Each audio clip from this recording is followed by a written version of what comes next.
This is Stage Life Planet, and I'm your host, Warita Wimbush. And today's episode is Euthanasia, a method of population control.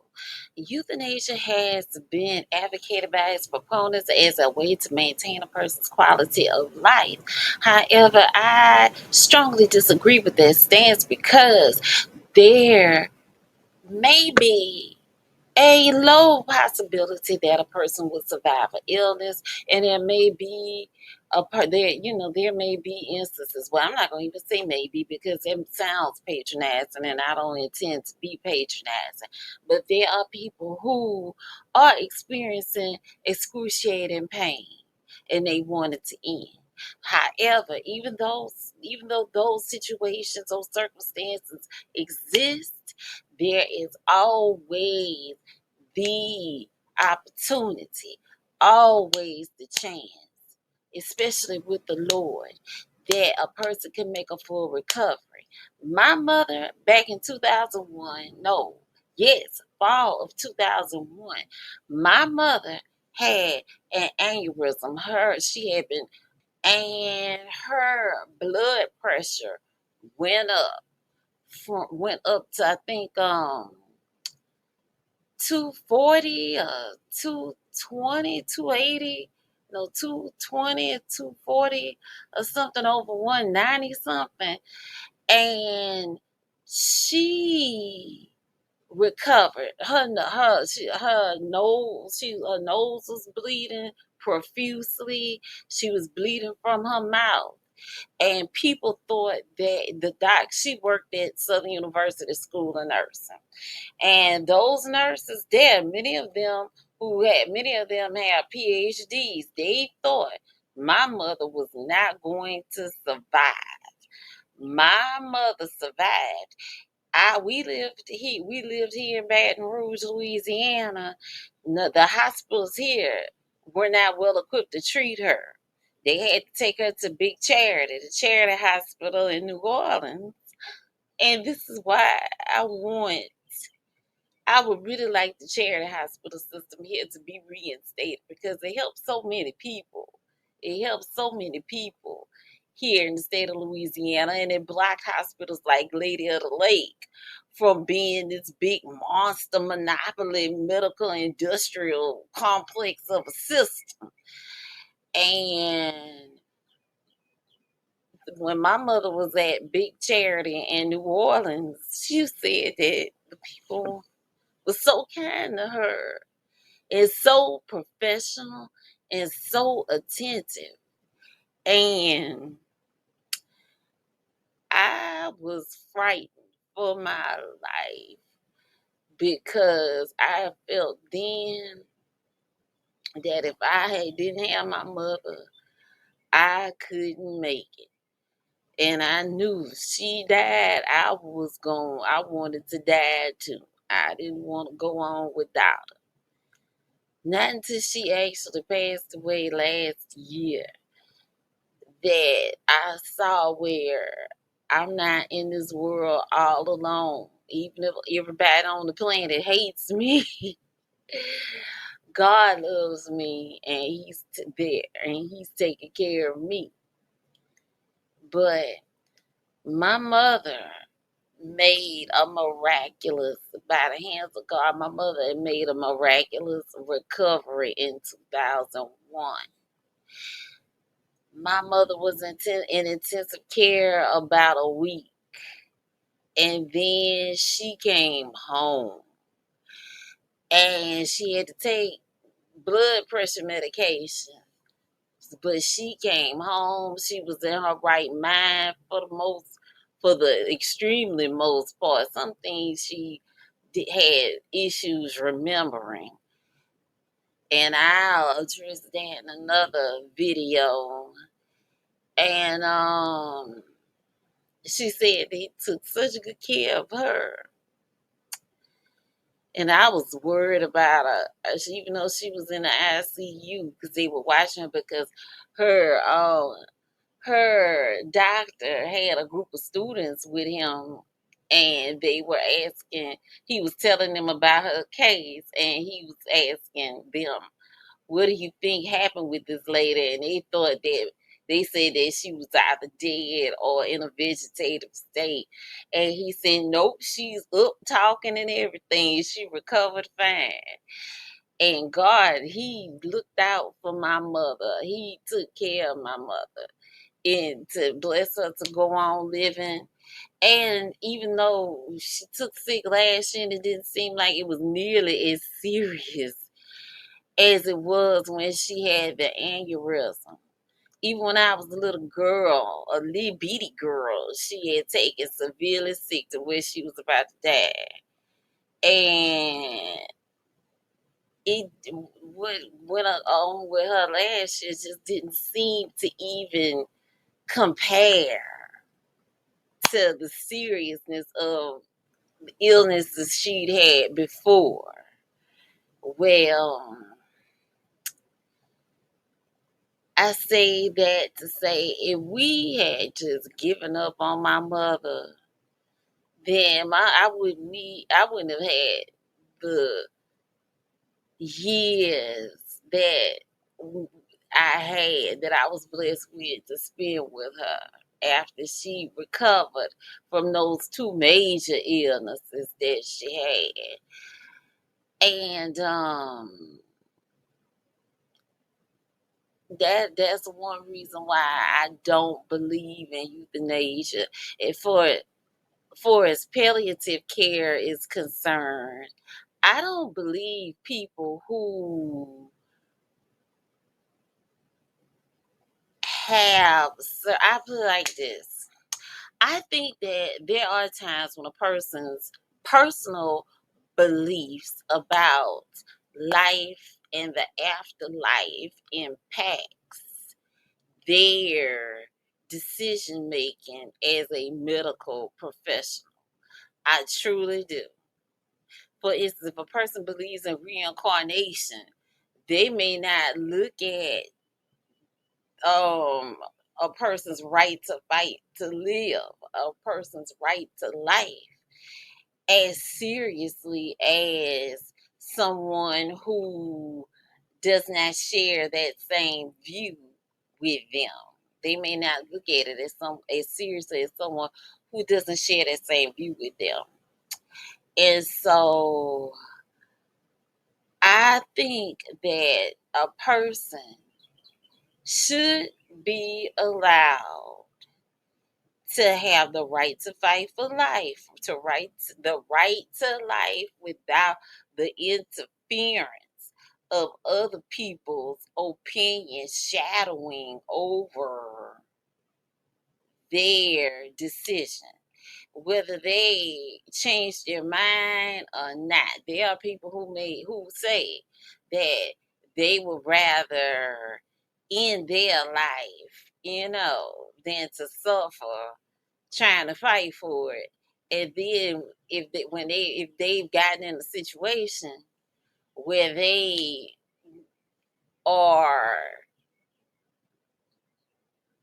in hospice or in needing to receive palliative care, they decide they want to continue to live. They want to fight for their life. Just because they stated that they wanted to end their life back when they were well.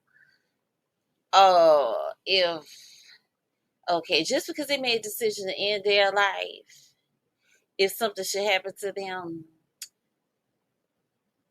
that would cause them a terminal illness or serious pain leading up to their death, just because they made that decision when they were well doesn't mean that that's how they feel if they are in that situation, if they get into that situation.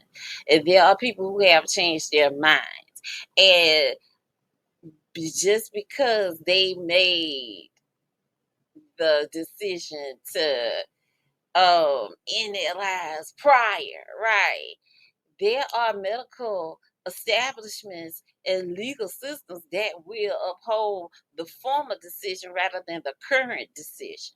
And then they'll look at the people who are medically vulnerable, such as Josh Barris, that can't necessarily speak or advocate for themselves. who may have even they may have even attempted suicide, right? But they survived their suicide attempt, and they feel that they want to fight for their life and continue to recover. Just because they attempted to commit suicide or decided that they wanted their life to end does not mean that they don't have the right to change their mind. See?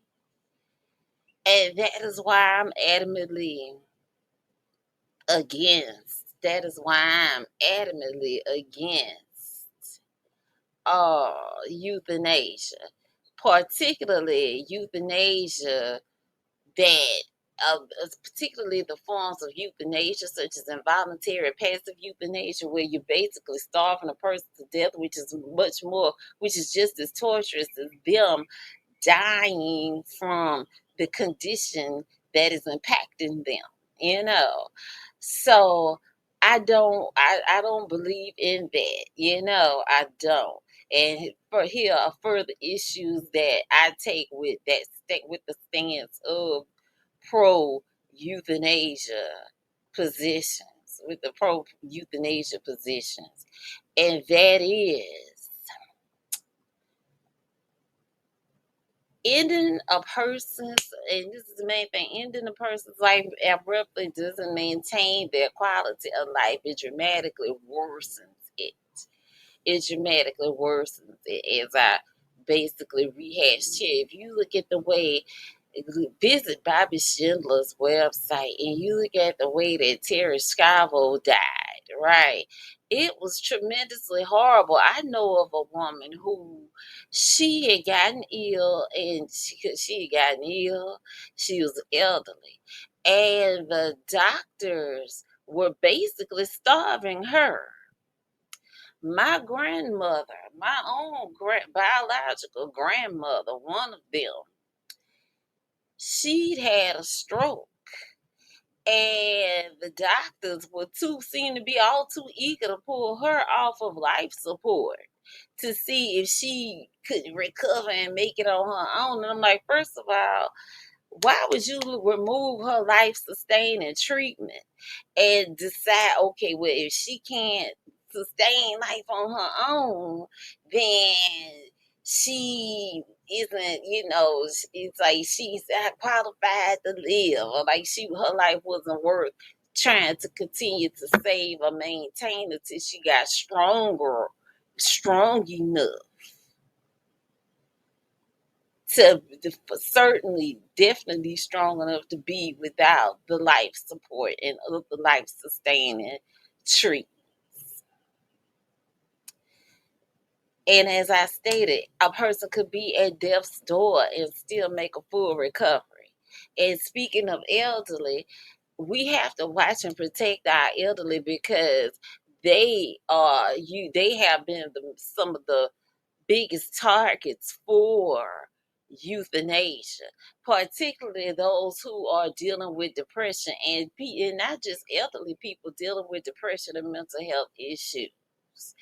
Please go watch the Euthanasia Prevention Coalition of Canada's documentary, Fatal Flaws, in which they document cases of basically coerced and forced euthanasia across the world, where you will see medical doctors, you will hear cases from people being interviewed. You will hear them say that doctors tried to convince them that their quality of life would be better if they just ended their lives. And some people have not even had serious, like put it like this, the illnesses that they'd had weren't to the point of they needed to be euthanized. It's like there is this serious culture of death in the medical industrial complex, because that is what the medical industry, that is what medicine has become. It is not a field that it is not the field that it had once been, where it's there to help the public, help people. It's not that anymore. It's this big old money making medical, pharmaceutical, industrial complex where they traffic in death and illness. And if they can make money out more money off of you from killing you, they will. If they can make more money off of you from just treating your symptoms rather than curing you, they will. It makes no sense that they put focus on genetically changing mice to grow ears and other things, human ears and stuff on them. It's a waste of money. It makes no sense that they do those kinds of things. Sorry, my face is shiny. Sorry about my face is shiny. But it makes no sense that focus is put into that, and to get a greater understanding of it, please follow Senator Rand Paul's studies and his analysis of these bills for medical research and funding. They get sent through. They pork bills, basically, is pork spending.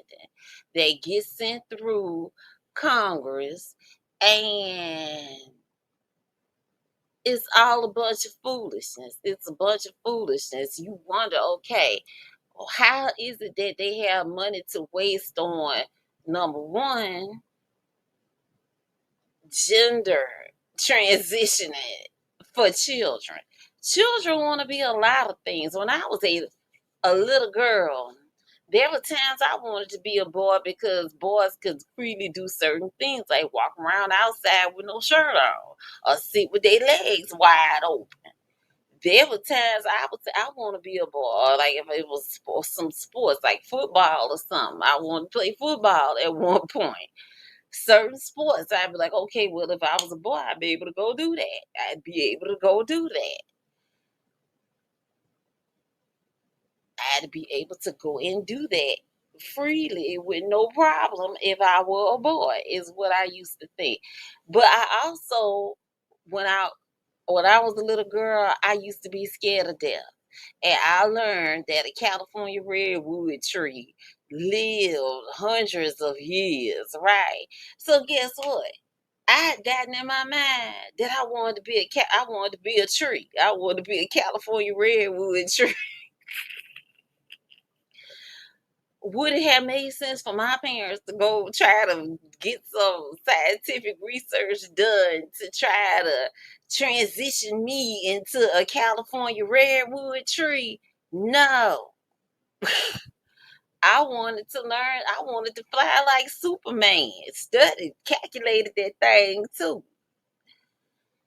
However, it didn't make sense for my parents to go and transition me into being a bird so I could fly. Children use their imagination and they look at what seems to be logical to them at the time. Like for instance, one time me and my mom and my dad, we were going somewhere, and I wanted to get a snack or something, or get something to eat on the way there, and they didn't have any money, or they were low in money, and either one might have been waiting till my daddy got paid or something, right? And I saw a rainbow in the sky. And I said, Mama, there go a rainbow, and there's a rainbow. There go a rainbow in the sky right there. All we got to do is drive to the end of it and get the pot of gold, and we'll have us some money.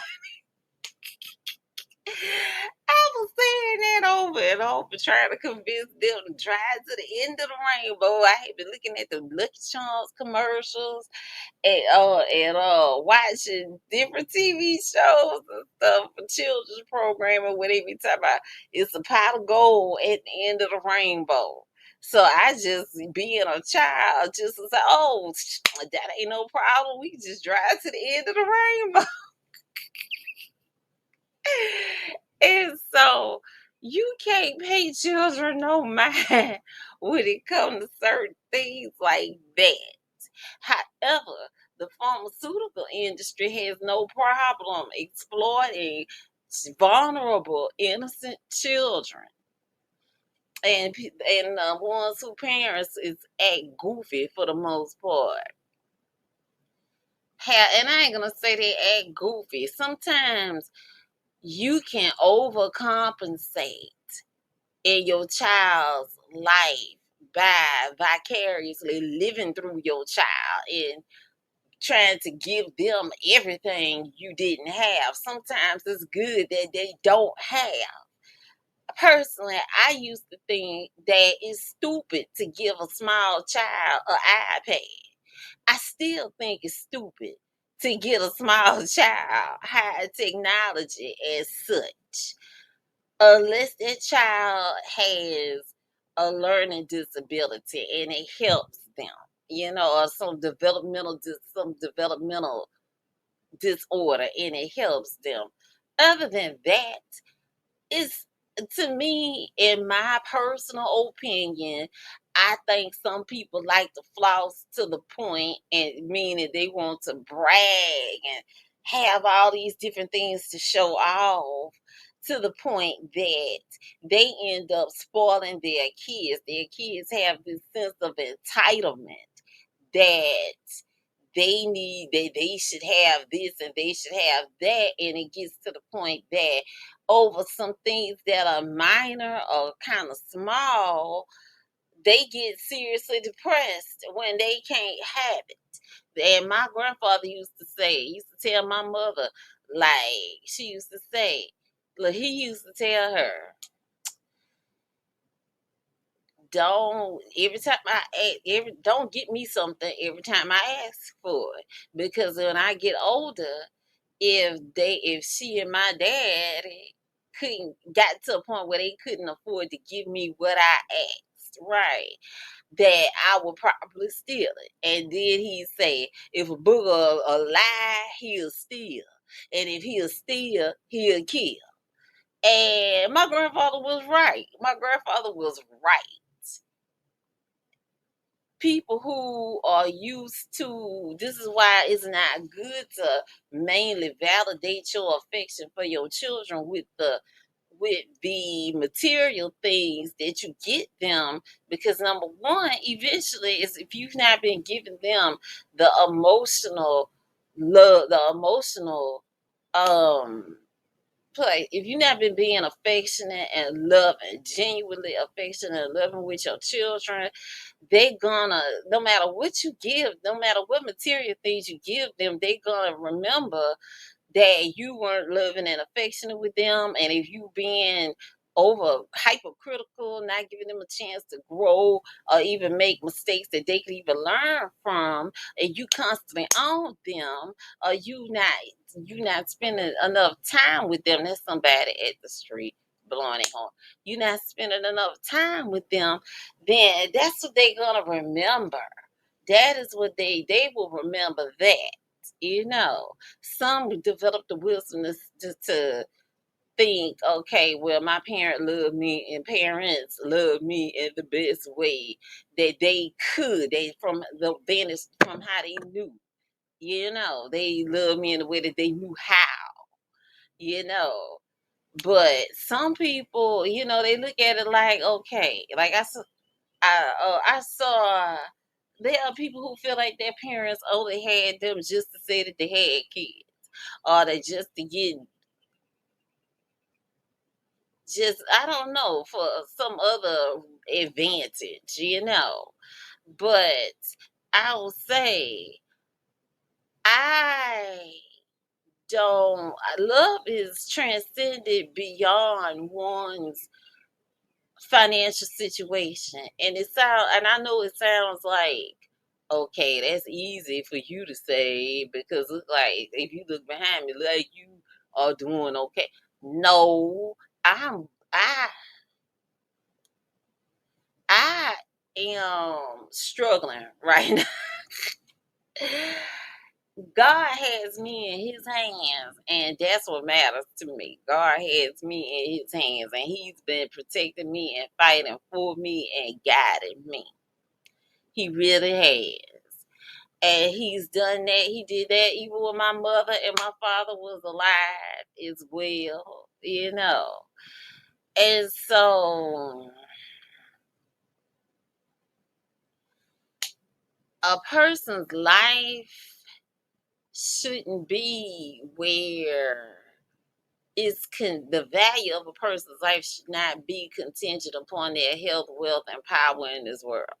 And when you constantly trying to keep up with the Joneses and keep up with what everybody else doing and what everybody else have and trying to be, yeah, and I'm gonna mention this. See that loose skin under my arm? I done lost a ton of weight. So I have loose skin, but I'm so happy to see it because it brings to my mind I lost a ton of weight, right? But anyway, I'm only saying that so when I raise my arm or something and you see it, it won't be distracting you, or you will know why that's that way. But anyway, the value of a person's life should not be dependent or contingent upon their health, wealth, and power in this world. And a lot of people, including medical professionals, have been raised to think that way, especially in people say, well, this is a dog eat dog world, or, is by any means necessary, when you grow up with materialism as a principle that guides your moral values, your moral compass in this life, you will have that impression until you actually get the things that you want. When you get what you want and you still feel like you aren't satisfied or like this didn't complete you, it didn't make you happy. You look at it and you like, okay, well, I have what I want, I'm still not happy. People, this is why some people look at celebrities like, especially rich celebrities, like, okay, why are you unhappy? Why are you depressed? You got money, you got fame, you got wealth and power. You can buy whatever you want.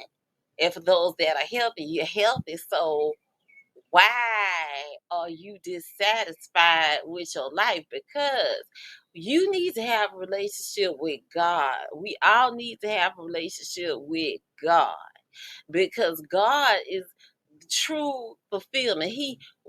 God gave us life. Our very existence is God. It is contingent upon God, not nothing of this world, not nothing of this particular physical life, because this particular physical life is a vapor. Eternal life with God is what is true reality. And it is truth. And God is truth. God is love.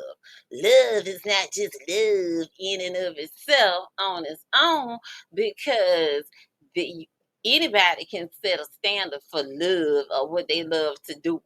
Look at some serial killers. Some serial killers love to go and kill. You can't have a ideological view perspective. You can't have an ideological perspective based on moral relativism, because what may be right to you or seem right to you may be utterly and completely unjust to somebody else. Like, you might want to get there and have sex butt naked in your front yard, but have no regard for the innocent people, innocent eyes that might see you. And you'll say, well, this is my yard, though. Yeah, but you can carry your ugly behind in your house, and the outdoors is public, whether that's your yard or not. So, this is why I personally think society just needs to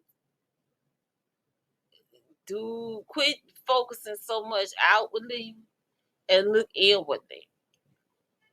And sometimes looking inward hurts. It hurts really bad. But it's better to be introspective than to constantly look outward and not have a clue of where to begin from the inside, not have a clue of where to begin. Like you can't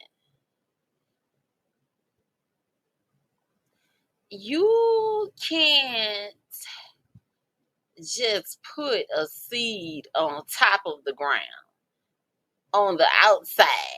You can't just put a seed and then expect the plant to grow all the time. Now, sometimes it happens, like you got wildflower seed, and stuff, but with a lot of seeds, like you can't do that.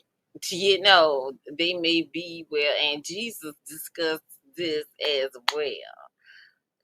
Okay, you gotta put a seed firm and deep enough in the ground where it will take root and not be uprooted. You know, that's introspection.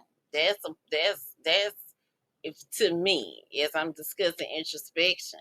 Before you make a move, you need to be introspective. You need to consult with God, pray to God for guidance, and you need to be introspective. You can't be weird. You looking around at everybody else and what everybody else doing, trying to do what they do, and because you've not been introspective, you don't know if it's the exact right thing for you to do. And most of all, because you haven't gone to God and you haven't prayed for God's guidance, you don't know if that's something that you should do. There could be, okay, for example, there could be a person who gets out and jog 50 miles every morning, and they look good, and it seems like things is going fabulous for them, right? And so you go and look and say, well, I'm gonna jog 50 miles every day too. Yet you don't know it's a reason why, it's a specific reason why that person is jogging 50 miles every day. It could be where that person is jogging 50 miles every day because they have a condition that requires them to do it to maintain their health. You not being introspective enough to go to the doctor and see if you should do it. You may have a heart condition that'll cause you to have an enlarged heart doing that level of jogging, that much exercise, and you get there and have a heart attack from having or some heart condition from having an enlarged heart. All because you looking at what somebody else doing and you trying to look at what they doing and do the exact thing that they doing. That is a form of emulation. Jesus talked about the parable of the seeds. Jesus talked about the parable of the seeds. What's what he was saying? Let's see. Parable. See, I hope this camera is still on. Parable of the seeds.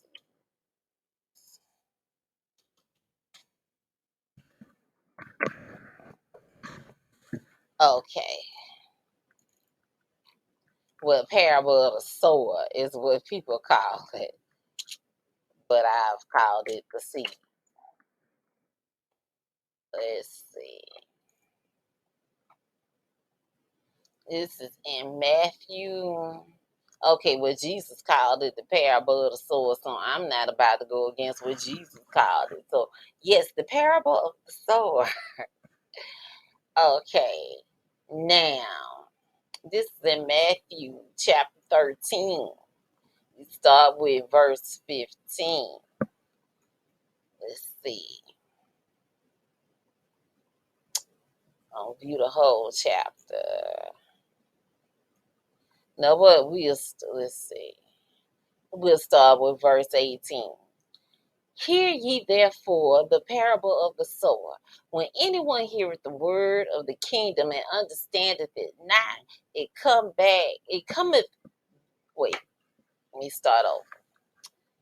When anyone heareth the word of the kingdom and understandeth it not, then cometh the wicked one and catcheth away that which was sown in his heart. This is he which receives seed by the wayside. But he that received the seed into stony places, the same is he that heareth the word, and anon with joy receiveth it. Yet he hath yet hath he not root in himself, but dureth for a while.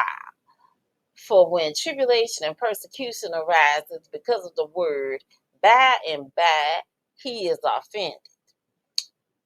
He also that receives seed among the thorns is he that heareth the word, and the care of this world and the deceitfulness of riches choke the word, and he becometh unfruitful. But he that receives seed into the good ground is he that heareth the word and understandeth it, which also beareth fruit and bringeth forth some an hundredfold, some 60, some 30.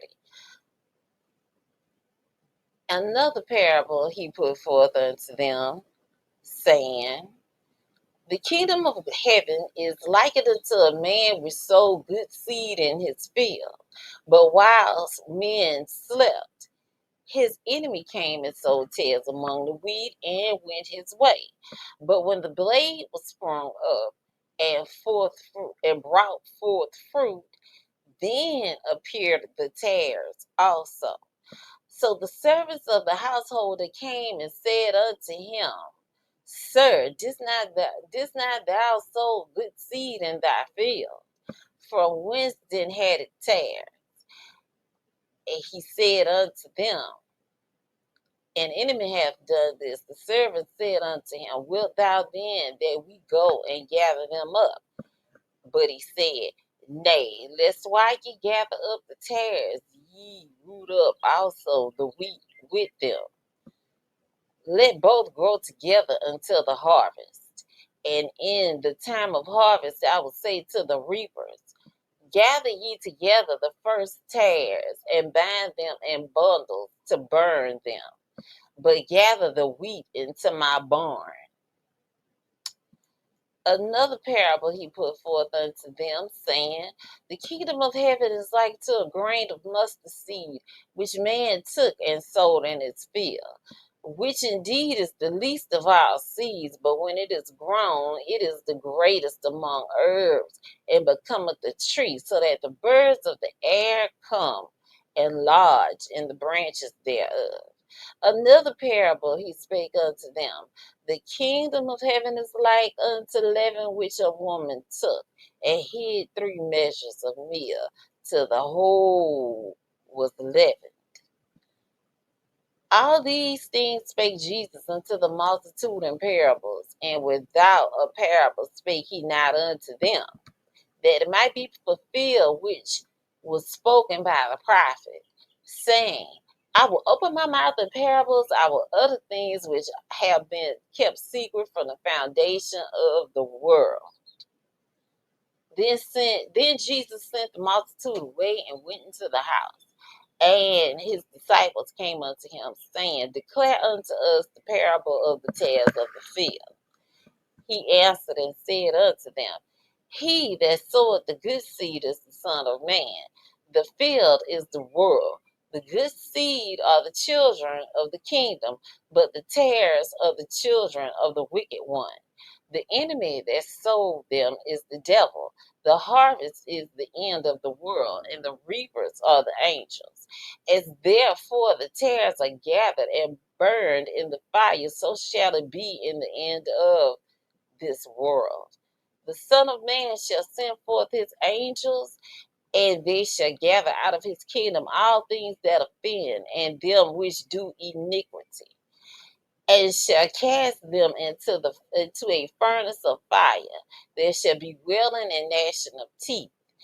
Then shall the righteous shine forth as the sun in the kingdom of their Father. Who hath ears to hear, let him hear.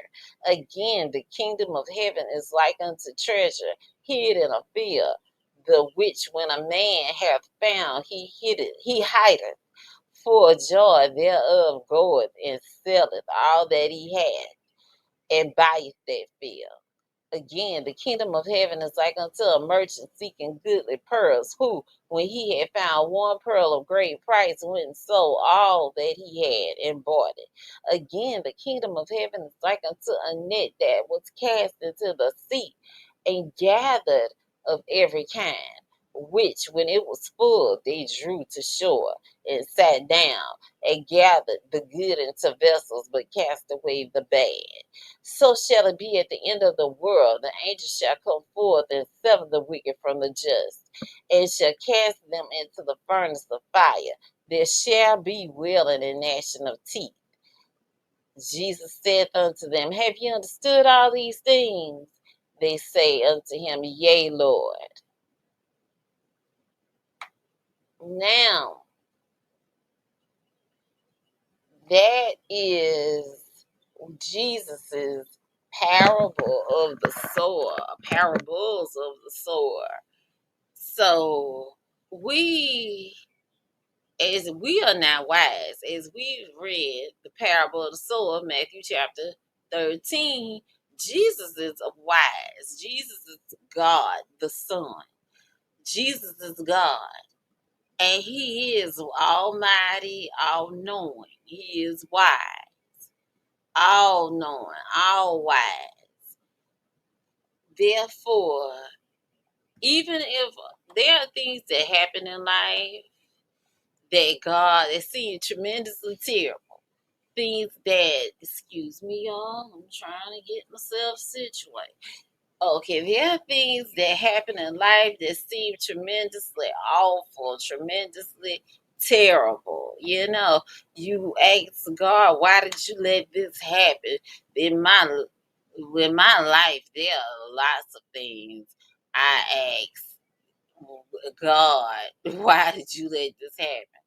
Even why did you let these people, these awful behaving people, continue to thrive while people who are actually trying to do the right thing and do right by others, and those people who are trying to mind their own business without being bothered or infringed upon or intruded upon and that kind of thing, right? Why are they constantly dealing with foolishness, basically, And I don't question God, but I've wondered, okay, why? But God works out everything to his purpose. And the thing we have to focus on is that Satan is around. Satan is the catalyst. He is the source that causes a lot of situations, a lot of horrible situations. Satan likes to manipulate the fact that God gave us free will. And Satan will encourage us or try to influence us to use our free will to do evil. God has told us not to do evil and has defined that which is evil and those things that we should not do. Satan likes to deceive people into doing those things. He tries to make it comfortable, even rationalize why we should do these things that are evil, and then tries to lead us in a method of thinking, okay, why didn't God step in and intervene? God set the rules. God said the rules is up to us to follow. And that is if we all follow God's rules and his way of living, his way of life, you know, a lot of offenses wouldn't be committed. And a lot of sin and tragic things wouldn't occur. It really wouldn't. However, God in his patience and long suffering and grace and mercy knows that we are fallen. We were born in sin. this is why he gave his only begotten son to die on to die on the cross for all of our sins, even though he knows that Jesus was innocent, an innocent lamb did not sin at all. It took a sinless person to take on the sins of the world, to redeem us. Jesus's innocence, his innocent, sinless life, the value of it is priceless. And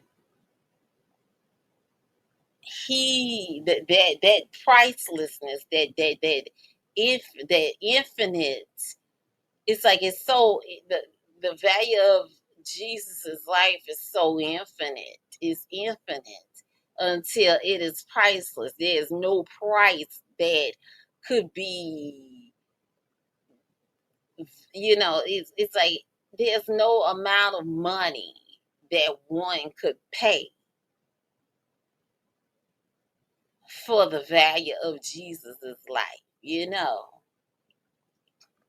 And that's what it took to pay for our sin and sinful lives. Jesus suffered excruciating pain to save us. Jesus is God. He came here. He came here to this earth to give his life to save ours. This life is fleeting and temporary. God doesn't want us to be walking around in a sinful, dark, evil state for all eternity. God lets us go through this life to learn the things that Adam and Eve, really already knew or were aware of. Because they weren't, prior to them eating from the tree of knowledge of good and evil, they weren't in a broken, sinless state. I mean, they weren't in a broken, sinful state. But God wants to refine us and build us into the creation that he created us to be, that he created us to be. Therefore, this is why certain trials and tribulations occur. However, like when I look at my mother, just looking at that situation, it seems like Satan won. Like my mother was in a situation where she, there were decisions made that some she made, some her doctors made, some that people who could have helped me make certain moves for her did not bust a grape to even help me do that, right? All because the people that I've been around in my life, many of them are highly educated to the point that they're educated fools, basically. And instead of, which is another reason why I focus on it, on being in opposition to the quality of life stands as it pertains to euthanasia, is because there are many people who you put, especially when you dealing with some folks who think they are well versed on the issue, or that their education gives them the authority to be apathetic and indifferent. And then some people, I would purposely ask them for their advice on something that I know full well, know more about a situation and what they do. But just because I know they gonna give me a stupid answer, a stupid, pompous answer, I go ahead and I ask them anyway, just to see have they grown in it or matured in it. But there are people, particularly, it's just like when Jesus was discussing the man who, he basically had a I got mine mentality. Let's see, where he had worked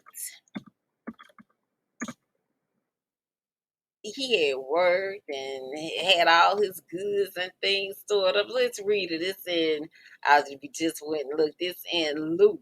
Luke chapter 12. Let's go look.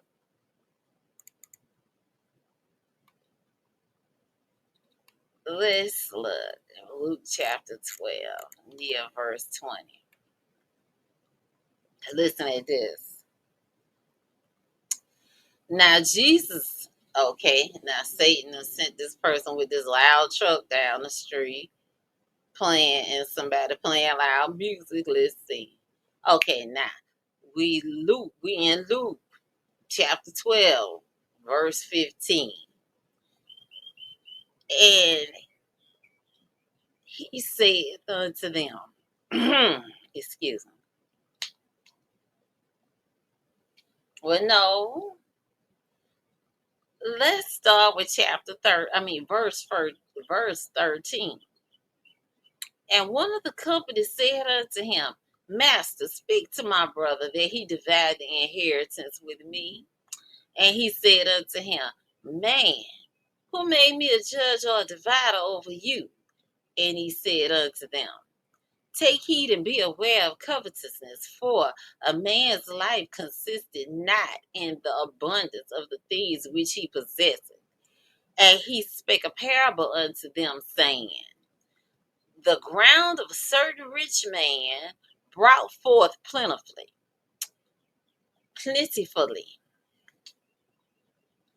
And he thought within himself, saying, What shall I do? Because I have no room where to bestow my fruits. And he said, This will I do. I will pull down my barns and build greater. And there will I bestow all my fruits and my goods. And I will say to my soul, Soul, thou hast much goods laid up for many years. Take thine ease, eat, drink, and be merry. But God said unto him, Thou fool, this night thy soul shall be required of thee. Then whose shall those things be which thou hast provided? So is he that layeth up treasure for himself, and is not rich toward God. He said unto his disciples, Therefore I say unto you, take no thought for your life, what ye shall eat, neither for the body, what ye shall put on it. The life is more than meat, and the body is more than raiment. Consider the ravens, for they neither sow nor reap, which neither have storehouse nor barn, and God feedeth them. How much more are ye better than the fowls? And which of you with taking thought can add to his stature 1 cubit? If ye then be not able to do that thing which is least, why take ye thought for the rest? Consider the lilies how they grow. They toil not, they spin not. And yet I say unto you, that Solomon in all his glory was not arrayed like one of these. If then God so clothed the grass, which is today in the field, and tomorrow is cast into the oven, how much more will he clothe you, O ye of little faith? And seek not what ye shall eat, nor what ye shall drink, neither be ye doubtful of mind. For all these things do the nations of the world seek after. And your Father knoweth that ye need of these things. But rather seek ye the kingdom of God, and all these things shall be added unto you. Fear not, little flock, for it is your Father's good pleasure to give you the kingdom. Sell that ye have and give alms. Provide your bags which wax not old, a treasure in the heavens that faileth not, where no thief approacheth, neither moth corrupteth. For where your treasure is, there will your heart be also. Let your loins be girded about, and your lights burning. And ye yourselves like unto men that wait for their Lord, when he will return from the wedding, that when he cometh and knocketh, they may open unto him immediately. Blessed are those servants whom the Lord, when he cometh, shall when he cometh, shall see that I lost my place. I tell you, I don't know why. It's like when I decided to do a podcast episode, it become motorcycle day and loud engine day. That's the weirdest thing. A screaming children day.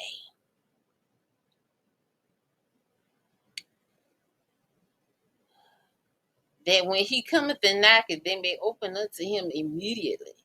Blessed are those servants whom the Lord, when he cometh, shall find watching. Verily I say unto you, that he shall gird himself and make them to sit down to meat, and will come forth and serve them. And if he shall come in the second watch, or come in the third watch, and find them so, blessed are those servants. And this know, that if the good man of the house had known what hour the thief would come, he would have watched and not suffered his house to be broken through. Be ye therefore ready also, for the Son of Man cometh at an hour when ye think not. Then Peter said unto him, Lord, speakest thou this parable unto us, or even to all? And the Lord said, Who then is that faithful and wise steward, whom his Lord shall make ruler over his household, to give them their portion of meat in due season? Blessed is that servant, whom his Lord, when he cometh, shall find so doing. Of a truth I say unto you, that he will make him ruler over all that he hath. But, and if that servant say in his heart, My Lord delayeth his coming, and shall begin to beat the men servants and maidens, and to eat and drink and to be drunken, the Lord of that servant will come in the day when he looketh not for him, and at an hour when he is not aware, and will cut him in sunder, and will appoint him his portion with the unbelievers. And that servant which knew his Lord's will, and prepared not himself, neither did according to his will, shall be beaten with many stripes. But he knew that, but he that let's see, but he that knew not and did commit things worthy of stripes shall be beaten with few stripes. For unto whomsoever much is given, of him shall much be required, and to whom men have committed much, of him they will ask the more. I am come to send fire on the earth, and what will I if it be already kindled? But I have a baptism to be baptized with, and how I am straitened till it be accomplished. Wait, let me read that again. But I have a baptism to be baptized with, and how am I straitened till it be accomplished? Suppose ye that I am come to give peace on earth? I tell you, nay, rather division. From, from henceforth there shall be 5 in one house divided, 3 against 2, and 2 against 3. The father shall be divided against the son, and the son against the father, the mother against the daughter against the mother-in-law against her daughter-in-law, and the daughter-in-law against her mother-in-law. And he said also to the people, When ye see a cloud rise out of the west, straightway ye see there cometh the shower, and so it is. And when ye see the south wind blow, ye say, there will be heat, and it cometh to pass. Ye hypocrites, ye can discern the face of the sky and of the earth, but how is it that ye do not discern this time? Yea, and why even of yourselves judge ye not what is right? When thou goest with thine adversary to the magistrate, as thou art in the way, giving the diligence that thou mayest be delivered from him, lest he held to be the judge, and the judge deliver thee to the officer, and the officer cast thee into prison. I tell thee, thou shalt not depart thence till thou hast paid the very last mite. Now, that is what we looking at these days. We are looking at division on many issues. And the thing is, there are people who are influenced by the spirit of Antichrist, who think that they are doing God's will, and they are not. They are in direct opposition to the Bible on many points, such as gay marriage. God has addressed gay marriage in the Old Testament and in the New Testament. And Jesus is mentioned in the Old Testament as well. Jesus in the New Testament says him and his Father are one. If you see him, you've seen the Father. So, with that, if God the Father is against homosexuality, then God the Son is as well. And Jesus does state that from the beginning it was meant.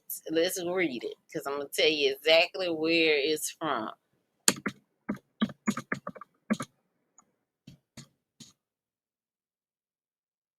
Let's see something.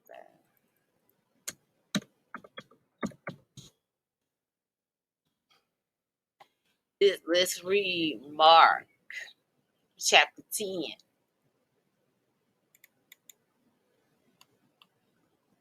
When the Pharisees were trying to get Jesus to say something blasphemous, Jesus answered them. Okay, let's read. All right. And he arose from thence and cometh into the coast of Judea by the farther side of Jordan, and the people resorted unto him again. And as he was wont, he taught them again. And the Pharisees came to him and asked him, is it lawful for a man to put away his wife? Tempting him. And he answered and said unto them, what did Moses command you? And they said, Moses suffered to write a bill of divorcement and to put her away. And Jesus answered and said unto them, for the hardness of your heart he wrote you this precept. But from the beginning of creation, God made them male and female. For this cause shall a man leave his father and mother and cleave to his wife, and they twain shall be one flesh. So then they are no more twain, but one flesh. What therefore God hath joined together, let not man put asunder. And in the house his disciples asked him again of the same matter. And he saith unto them, whosoever shall put away his wife and marry another committeth adultery against her. And if a woman shall put away her husband and be married to another, she committeth adultery. And they brought young children to him, and he should touch them, and his disciples rebuked those that brought him. But when Jesus saw it, he was much displeased, and said unto them, suffer the little children to come unto me, and forbid them not, for Of such is the kingdom of God. Verily I say unto you, whosoever shall not receive the kingdom of God as a little child, he shall not enter therein. And he took them up in his arms, put his hands upon them, and blessed them. And he was gone forth into the way and there came one running and kneeled to him and asked him, Good master, what shall I do that I may inherit eternal life? And Jesus said unto him, why callest thou me good? There is none good but one, that is God.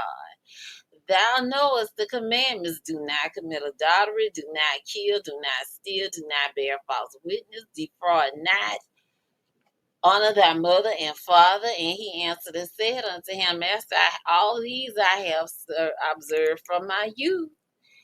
And then Jesus, beholding him, loved him and said unto him,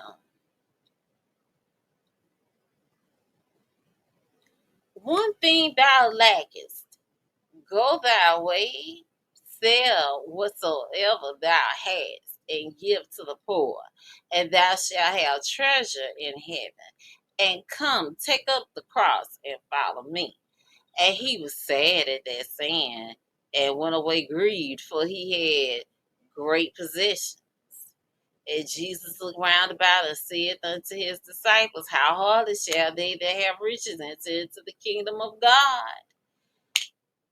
And it is so true. And it is the attitude that those, as we see with this young man, this young child, this boy, as we see with this boy, as we see with the rich man from, let's see, what's this?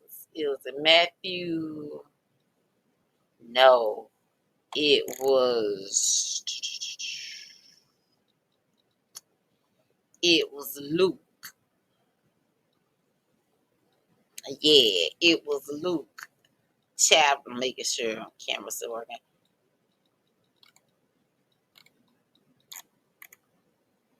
Yeah, Luke chapter 12. As we see with them, there are people who think because they are financially situated, they got their wealth, and some, those who have their health right, they think that everything's okay. They think that them being wealthy and them being healthy is a sign of God's great blessing upon them.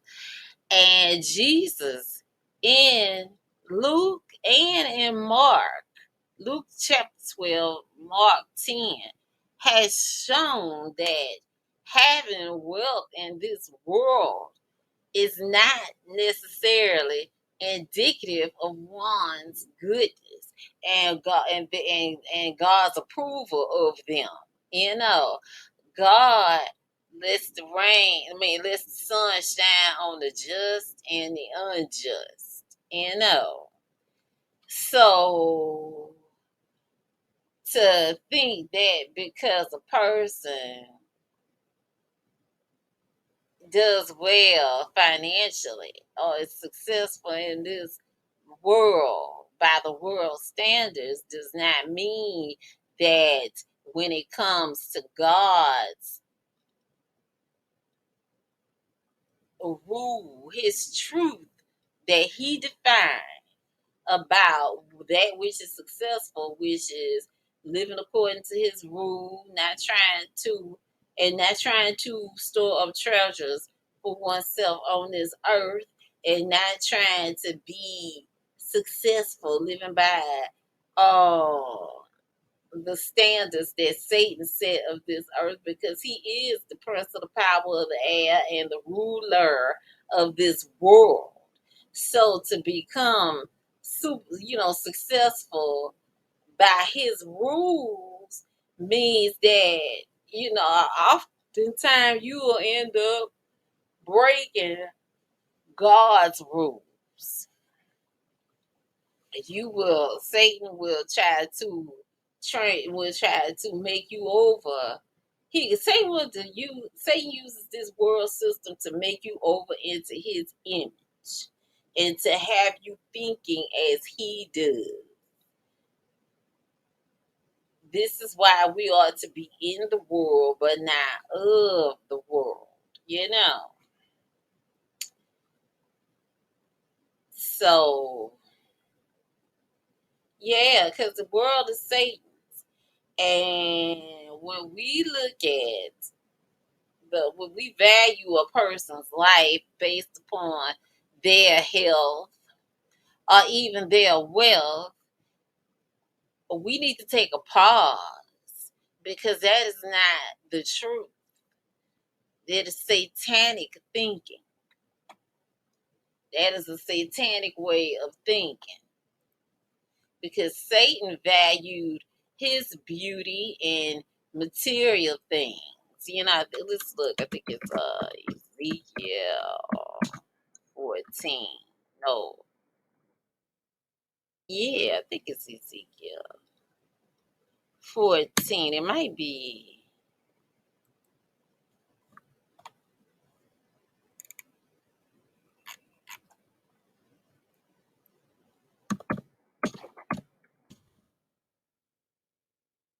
Let's see.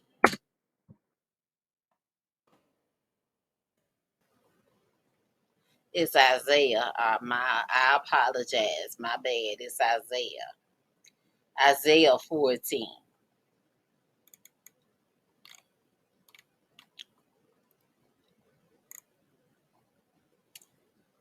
Look at this. Now God is telling him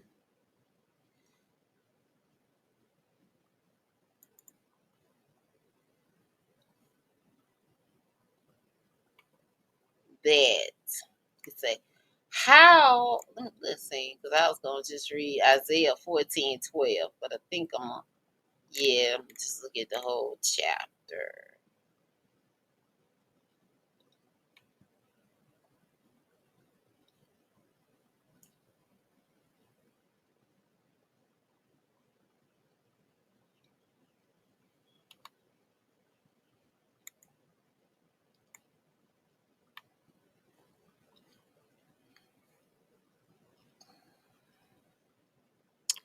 Okay, let's start.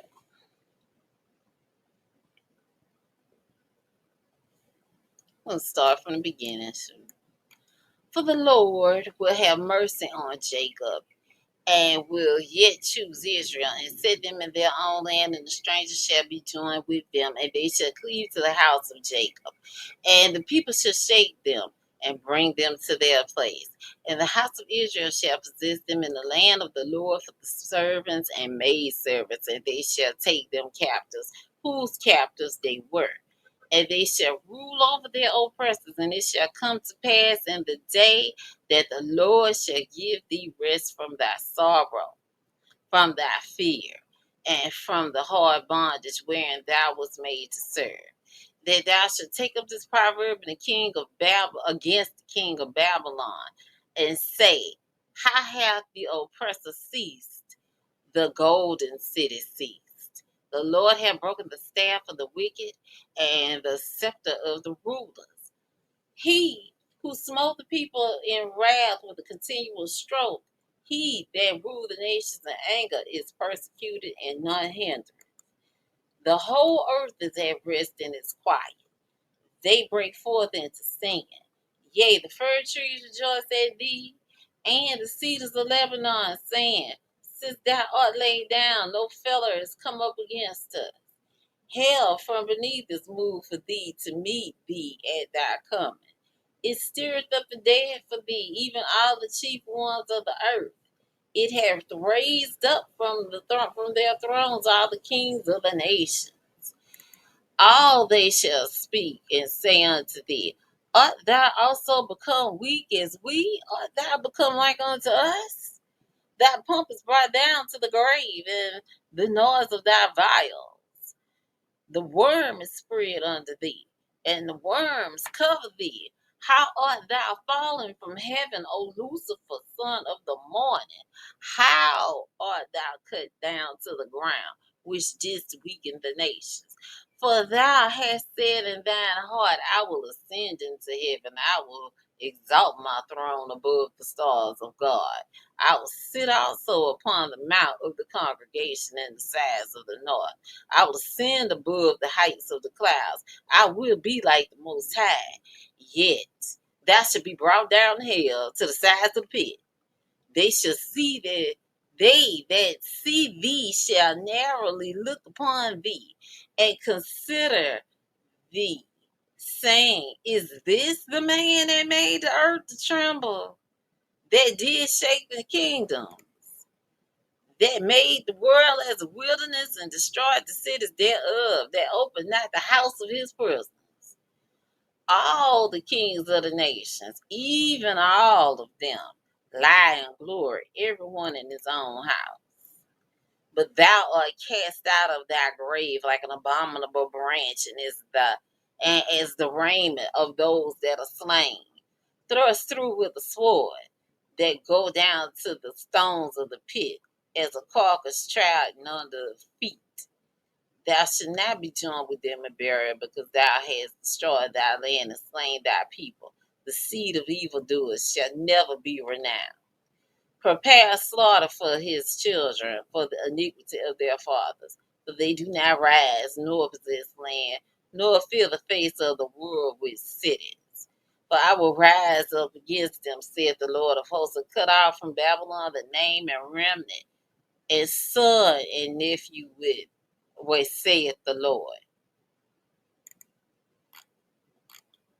Now, as we read Isaiah chapter 14, it seems as if Satan was a principality over the king of Babylon, and is referred to as Satan. Well, is referred to as Lucifer. All right, let's look. There's another one.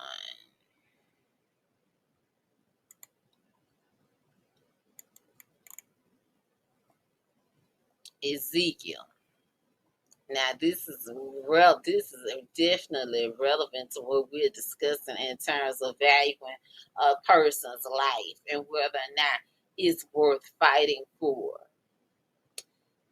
Look at Satan. Now, Satan was focused on his beauty in Ezekiel. This is Ezekiel 28.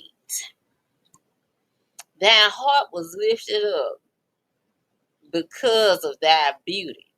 Thou hast corrupted thy wisdom by reason of thy brightness. I will cast thee to the ground. I will lay thee before kings, that they may behold thee. Now, that's Ezekiel 28. So, see, Satan has conditioned the world.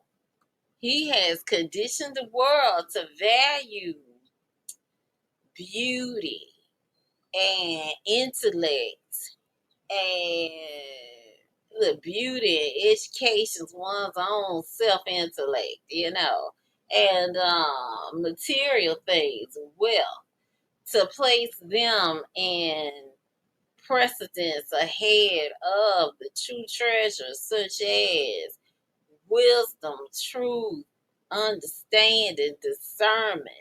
And the most important is loving God, having faith in God, and focusing on God. You know, loving your fellow man, you know, being considerate of them, giving to those who are in need, showing charity, you know, those are the true treasures and gifts that we need to have. That, and those are treasures that you can't store up for yourself on earth. Those are the treasures you store up in heaven. That you do those things, and those treasures are stored up in heaven. Because this earth will fade. God is going to destroy this earth. He will destroy this earth. And so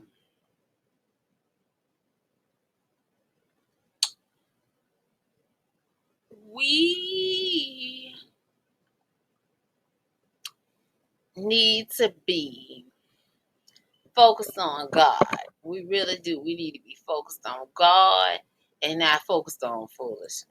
I know of a woman. She's an older woman, right? Right now, she probably almost 90 years old. There are times when she seems to be well-meaning. However, and her children, unfortunately, were raised that way as well. This woman is shallow. She focuses on a person's looks to the point that even though you like her, you only want to deal with her. I mean, when you feel like dealing with her, you only want to deal with her just a little bit, because eventually she gonna start looking at you and critiquing every little flaw she sees about you, and will go on. If you are overweight, she will go on and on about you being overweight, and if you're underweight too, you're too skinny, you're too fat if you're overweight. And it gets to the point where it's like you can't really enjoy her company for her just going through this whole, like she's Simon Cowell on American Idol from back way when that show started here in the US for certain. And it's like, okay, and then her kids act like that. And it's not, and it's like it's a communal narcissistic group of them and her family. Many of her family members are like that too. It's like they can't just enjoy it, you or enjoy your company without being toxic. But yet, when it comes to them, they oddly act like their feelings are easy to hurt. They can't really stand a criticism or a critique. Not one that's impactful. Now, if it's something you critiquing that they kind of don't care about, that's one thing. But if it's something that they know, that for you, they will go for your jugular vein. But for them, if you pick at their sore spot, then they are up in arms and they try to say you ain't no good and all this kind of stuff. And yet, when you don't want to come around them or don't deal with them no more, they say you ain't no good too. But that is focusing on the things of this world creates a lot of toxicity that breeds foolishness. Many people get deceived by others who can slap a smile on their face and pretend to be a big cheerleader, go around like a little politician, doing favors, giving gifts, and all that stuff. And they said what they expect is your loyalty to them in exchange. It's like when you do that's satanic behavior. And when you do that, it's like you are doing a deal with the devil. Like, for instance, if you look at the TV show American Gothic featuring Gary Cole and Paige Turco, the sheriff on the show was Lucas Buck, and he was either a demon, an occultist, or Satan himself, and they never clearly defined it. They showed him with some sort of uh, satanic book that had some Masonic symbols in it on a particular episode. But other than that, he was a person that people sought after him to make deals with. However, when they made deals with him, they seriously came to regret it because they were beholden unto him. It's like whatever he wanted them to do, you had to do it. And it's like, even if you did, then you never could repay a favor from that he did you. Particularly if something you did, if the favor you needed him to do was awful. you know, if that favor was awful, then you couldn't, he's like, you were forever paying him. I know people that are that way, where they go around like a little evil politician, giving treats, doing favors, that kind of stuff, right? And even though the people that do business with them seemingly good people, they are seemingly good people, they turn evil because of the business that the deal that they made. That's why it's better to be patient and wait on the Lord, and let the Lord guide the situation, take control of the situation.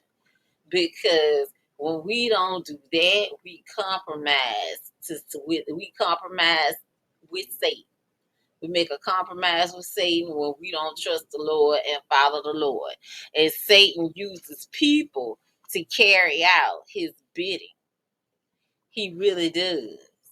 He uses people to carry out his bidding, even though there could be people who are seemingly good, but because they made a particular deal, they will go along with evil because they feel like they have to uphold their end of that bargain, that satanic bargain.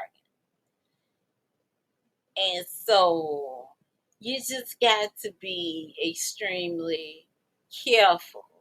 And for some issues, you cannot bend nor compromise. And this, like, for instance, Jesus said, suffer not so he said, suffer not the little ones, meaning, like, don't turn if the children are seeking after Jesus, don't turn them away from Jesus. You know, don't turn them away from the Lord if they seeking the Lord. And don't be an educated fool. And don't be so wise in your own sight that you feel that your intellect and reasoning is greater than that of God's guidance, God's rules, God's judgment. Okay? God's law. Humble yourself and follow the Lord.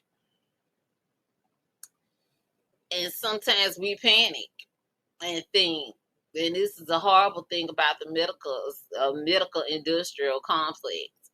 They will they will use emergency situations to manipulate you into making decisions that are not best for yourself or the person which you are representing. You may be that person's guardian or advocate, or both. And they will manipulate a crisis. The industrial medical complex will manipulate a crisis to pressure you into choosing decisions that are not in the best interest of that person, because it devalues their life, and it devalues God's. It devalues their life, and the decisions is encounters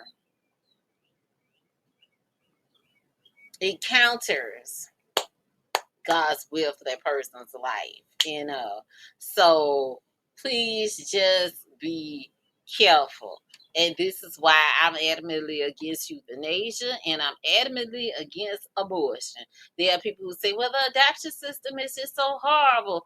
And the thing is, abortion is even more horrible because those children are ripped apart in their mother's wombs often. And even those whose labor has been induced, those babies are born, but they are left to die. They get thrown away. Even though they are alive, they get thrown away and left to die, and they cry themselves to death. There are some babies whose labor is induced so that their organs can be harvested while they are alive. Those babies are dissected, they cut open and dissected while they are alive. Excuse me.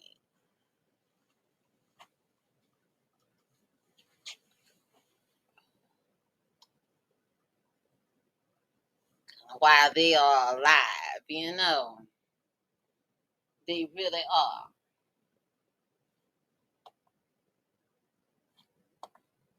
Hold on a second. Yes, I'm back. But that is one of them insects that look like it's standing up while they flying. Got his tail up in the door. I'm like, how you get in the door? The screen door is up. How you got in the door? Anyway, that is why I'm adamantly against euthanasia. I'm adamantly against abortion. Because again, the value of a person's life should not be contingent upon their health, wealth, or power in this world. And many people use the financial situation a person will be born into as a way to justify aborting them or ending their life. And there are many people who have been born into atrocious circumstances that have overcome their circumstances and gone on to be successful. Look at this. There's this music producer named Kashif. Kashif's mother was in prison when she gave birth to him. Kashif went from foster system to foster care system to foster care system. From foster home to foster home to foster home. Kashif overcame his circumstances and became a world famous music producer who basically shaped the sound of music for the 80s. Almost every song that I liked is particularly R&B song that I liked from the 80s. Kashif produced it. Kashif produced the song. There have been people that whose mothers have given birth to them and then thrown them away in a dumpster and they were found. And those people have gone on to do great things. One in particular, he grew up to, I don't remember, I can't recall his name right now, but he grew up to have this multi-million dollar business. Steve Jobs. Steve Jobs' mother put him up for adoption. And he said that he was grateful that she put him up for adoption because he could have been an abortion.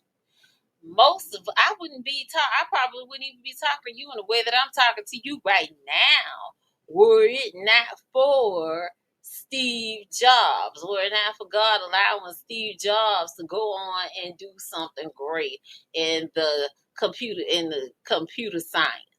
You see. So one can't say, oh well, and then oh well, they'll be born. Yeah, but a person can overcome their circumstances. Like there are very many people that are born into wealthy homes and households that go on to lead lives that are horrific, and it had nothing to do with the circumstances into which they were born. You know, Look at Dan. Not that I'm trying to put down Darren Sharper, but Darren Sharper, the ex-football player for the New Orleans Saints. Darren Sharper was born into I think like a upper middle class home, right? And he did well. His parents did well. He and his siblings did extremely well in life. But Darren Sharper made the decision to commit serial rapes. And no one can say, oh, he's in prison because of because of the circumstances into which he was born. But then you look at LeBron James. LeBron James was born into extremely difficult circumstances. And so we can't judge a person based upon that. I don't I don't understand how Jesse Jackson made the decision in his campaign during his campaign for the presidency in 1988 to become pro-choice when he ran as a pro-life advocate. He built his career on being pro-life, and I don't understand how he switched to being pro-choice, especially when the reason he said that he was pro-life is because his mother was a teenager when she got pregnant with him, and she chose life. There's a time, two times in my life where I thought that I was pregnant. I think both times. One time I might have been like as some people maybe pregnant. But the other time I was and I miscarried, as I realized at a later point. And prior to that, and even at that time, I was pro-choice. I'm not dissing. I'm not trying to disregard pro-choice people because I used to be pro-choice. And the reason I speak out against the pro-choice advocacy is because I was given disinformation about abortion. I received disinformation and misinformation about abortion. Most of, like, from the time I was about 5 years old, just seeing the propaganda everywhere, even in schools. When it comes to like issues like sex education stuff. I had one beautiful biology teacher in 10th grade, Miss King, and Miss King showed us a video of a late term abortion. And even at that, like, okay, I adamantly was against late term abortion after watching that because my classmates, they we looked at the sonogram while the abortion was being performed, and baby was basically almost full term, and the forceps and scissors and the little vacuum was going up into the uterus, tearing the baby apart. And the baby, the baby kept trying to swim away from him and fight it, but eventually the little poor honeys, poor angels, limbs got ripped off and head got cut off, and they took the body out and stuff, and then they sucked the brain out of the skull and crushed the skull. It was awful. Everybody in my class was wanted to whoop that doctor and the mamas behind. We were ready to fight. We was so mad after seeing that. We was ready to fight somebody. As from that point on, I was against late term abortion, but I had been given misinformation about early abortion. And then God one day showed me it don't make sense to be pro early abortion because everybody has to start developing from somewhere. Everybody. It's just like with euthanasia. Nobody stays 100% healthy their entire life. All of us have dealt with illness. Some have dealt with more severe illness than others, but it doesn't mean that the person's life is any less valuable. You know, it doesn't mean that the person with a more severe illness life is less valuable than another person. It does not mean that. And it does not mean that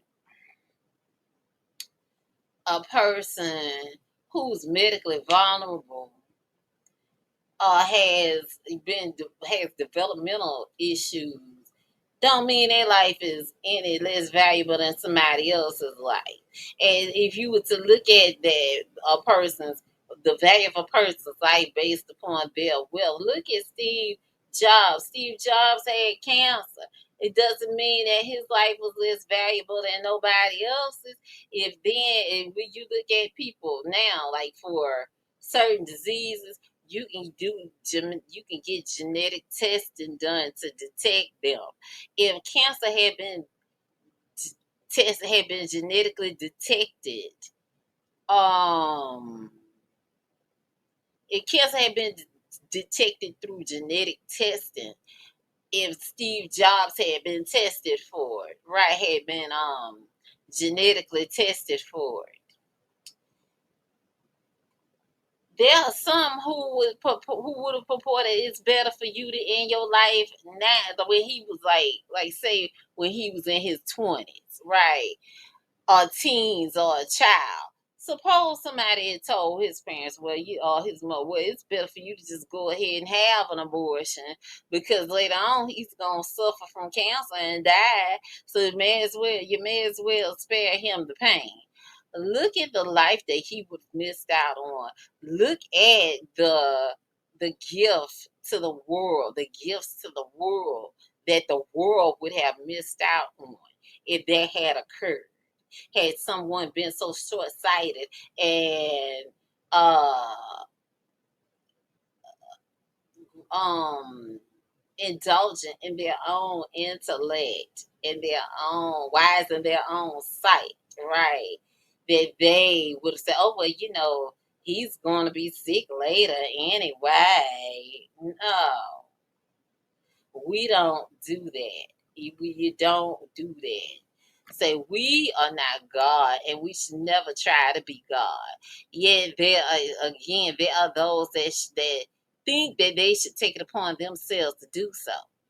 Those who want to control mankind based on what a survival of based on survival of the fittest type principle.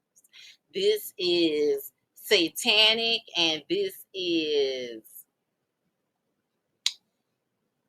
is a part of the progressivist ideology. It is a toxic progressivist ideology is what it is. And that behavior, it comes from a place of fear, selfishness that arises from having doubt in God. I mean, population control is population control, and population control is one of the most simple-minded, savage, sociopathic practices to exist.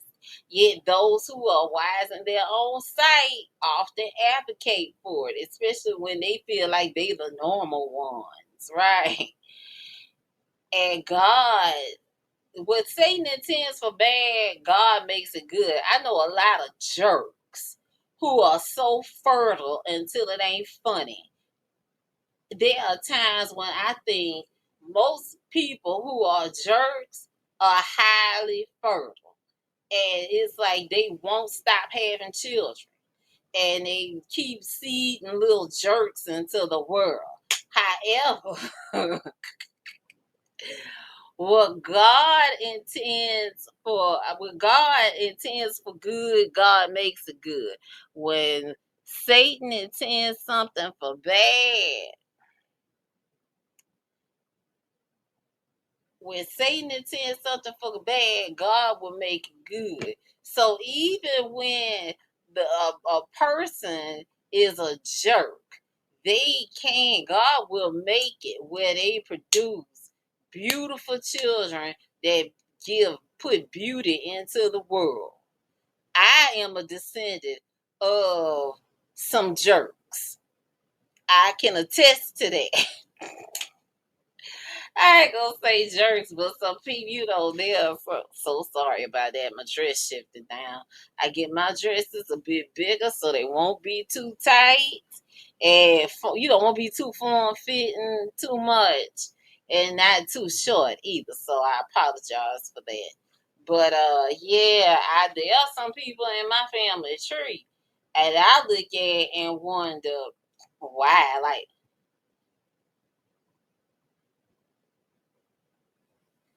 I would say there is a woman that I know or I knew her, and her grandchild saw her grandchild was been like 3 or 4 years old. I think about four maybe, and she was so happy to see her because she didn't visit her grandma. I mean, she didn't visit her granddaughter often at all, and her parents' car would be where we wouldn't working or they didn't have a car, right?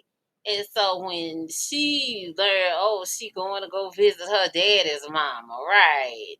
She learned she was going to go visit her daddy's mama. She was some happy, that little girl. She was extremely happy. And then when they got to her grandmother's house, her grandmother looked down at her and said, my long lost granddaughter. And the little girl was hurt, but then looked up at her grandmother and said, wench. And her mama and them picked her up. It was like, don't say that. And that little girl, I don't know, I could tell she felt some kind of way later, like, oh no, I did something bad. I hope they don't hate me. You know. Versus I hope I don't catch a whooping. This, I hope they don't hate me. But you just have to be very careful. I'm not gonna even lie. I have to think about that one. Oh yeah, the one I know why I said that. You know, in that situation, your grandmother was a whole jerk, and it's sad to say that that was the last time that that little girl remembers seeing her grandmother alive. The next time she saw her grandmother was at her grandmother's funeral. And like a little kid, you know, just walking around, down around looking, and they got when the toward the end when they got up to look at the body in the casket, she tried to peer up into the casket to see her, you know, still feeling like I wish things had been different. You know, I wish it hadn't been like how it was. I wish you hadn't been where you ain't like me. I ain't do you nothing. I was happy to see you. Cause dad is so nice. You know, the little girl thing, cause my dad is so nice. You must be nice. And there it is. You know. So to try to discount a person as W.E.B. Du Bois, who was also a eugenicist, as W.E.B. Du Bois used to say about the Negro masses, is what he called the black majority. He called them the ignorant Negro masses that recklessly procreate and out procreate the poor whites, you know. That and he said that okay, they weren't even equipped to raise kids, didn't have enough money and need the education to raise children, and people who were educated waited later to even to their 40s to have children so that they could be financially situated. That is what he was saying, and that is why he was a proponent of birth control, particularly for poor blacks, the black mass. He was a proponent for birth control. It was he viewed it as a good method of population control, and this is what Margaret. That is the reason Margaret Sanger advocated for birth control as well. That was one of the main reasons. Because she was a Malthusian eugenicist. W.B. Du Bois was an assimilationist eugenicist. Eugenicists look at people who are poor, people who are sick as burdens on society. You know, if a person the principle is if a person is imperfect, they don't have the right to live nor procreate because they will be and or create burdens for society. And that means that many people groups will be viewed as a detriment to society. When you look at the black community in and of itself, black people, by Margaret Sanger's definition, black people would be the very poster children for a dysgenic group of people whose population is necessary to control to prohibit them from creating continuous burdens on society that will cause decline decay, and regression regression in society, recklessness and chaos and scarcity, because they would be viewed to be taking up resources. And I say that because the people groups that she described, that get described by eugenicists such as herself, population control eugenicists such as herself, are the poor, the physically disabled, the mentally ill, the severely disabled, the elderly, unwanted babies, and unwanted children. The list can go on. She even included people who were criminals, prostitutes, and murderers, which basically nullified her argument in the context of she being able to even say who's worthy of living and dying, and who is worthy to procreate and contribute to the human race, because eugenicism and population control is basically an ideology of mass murder. If they promote mass murder, you can't get around that. You can't get around that. That's what population control is: mass murder. Once life has begun and you attempt to prevent a person, I'm like, okay, the child has said, even Margaret Sanger herself, I will say this, because her plan, if you read her writings on My Way to Peace, her plan was to separate people who she deemed to be unfit to contribute to society, separate them from the rest of society, you know. And euthanasia is often thought by such people as her to be a method of getting rid of the weight of the elderly and those who are medically vulnerable of society. You know, euthanasia is presented as a solution to ease the suffering of the ill, yet for many it's misused as a way to get rid of those who can't take care of themselves.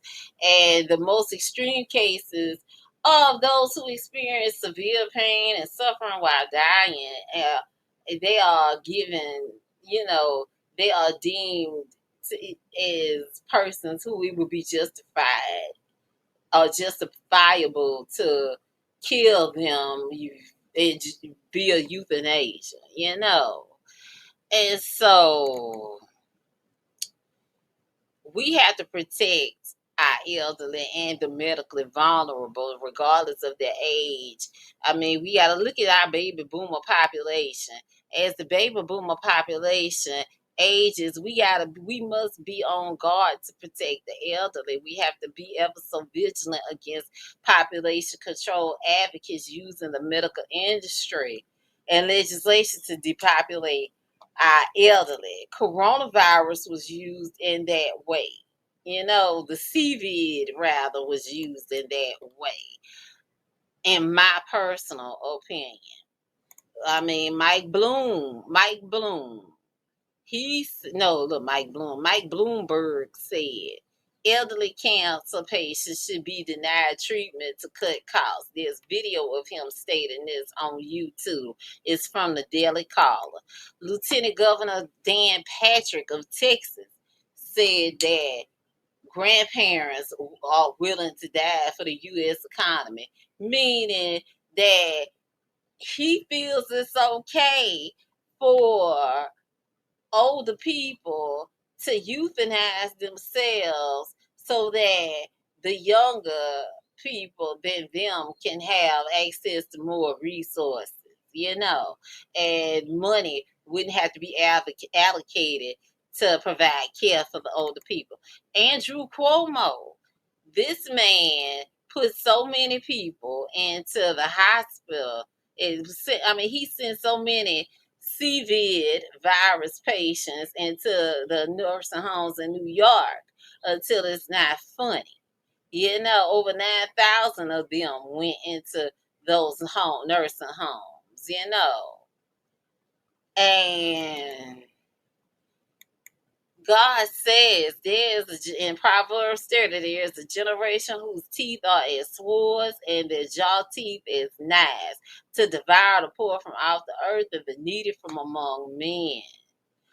And Isaiah 10, 1 through 2. Woe unto them that decree unrighteous decrees and that right grievousness which they have prescribed, to turn aside the needy from judgment, and to take away the right from the poor of my people, that widows may be their prey, and that they may rob the fatherless.